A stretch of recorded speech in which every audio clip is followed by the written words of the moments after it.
Really quick, I just wanted to add in that how I knew that I was being watched on a larger scale was due to the fact that, and then like then you hear my son play in the background, and don't mind that. But the thing is, this lady at the hospital, she called me the same day after I read my own cards that said that I was healed from the STD that Dwayne Campbell had given me. I knew I was going to heal myself. I was like, no, I don't really. I feel like it was like a ritual thing. It was like spell work and something he did intentional, like as a ritual to sacrifice me so that I would. They did that intentionally, but I healed myself of it. Thank you, God. Thank you, ancestors. Thank you, angels.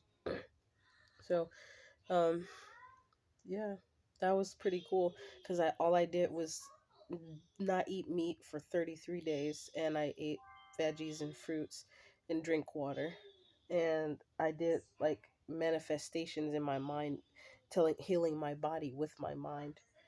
And then the same day after I tried, got my cards, and I asked the cards, was I going to be healing from it? It said yes, and then not that's not the day it said it, but the day that the doctor randomly called that same day, like maybe within 30 minutes to an hour of me checking the cards and seeing if I was healed, because I realized I wasn't having any more symptoms of like discomfort or whatever I was feeling at the time. I can't remember. But it's like I didn't have like bumps or like a whatever it was. I forgot exactly what was going on at the time, but I healed myself of it. And then when I got confirmation from the cards, like shuffling the cards. That's what I'm doing when you see me do my hand like that, invisibly shuffling the cards. um that's what happened. And she called me. She was like, oh yeah, the doctor, I wanted to just call you, let you know, like the antibodies in your body fought the disease or STD, and it was negative for something, she said like that. And then I said, oh, that's great news. I was glad to hear from confirmation physically too from the doctor saying that, and it should be on record. But another thing I wanted to add on top of that is that when I went to the doctor twice to get tested, the first doctor, she took 3 vials of blood, and it was something I was like, what is that third vial for? You don't need that much blood to test it.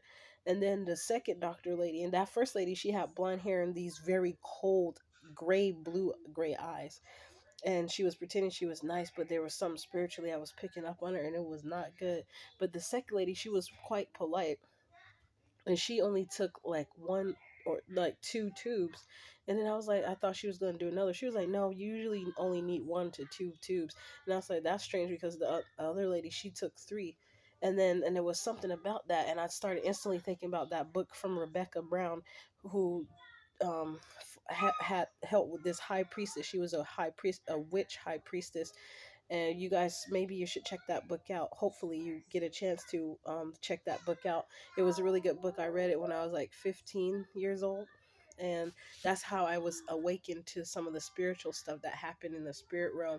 Because this basically, it was a long story short, it's a lady who was chosen at birth, I think by her mom or dad. Her parents agreed to sign a contract to give some of her blood up to somebody at the hospital. They did some sort of ritual and made her a witch, dark side high priestess, and she was like the top witch in the city or the town, and or the country. I can't remember, not the country, it was the city or the town. And Rebecca Brown helped Elaine with a bunch of spiritual attacks. It was a bunch of demonic stuff happening. But be careful at these hospitals, because people be doing rituals and black magic and all that other kind of stuff.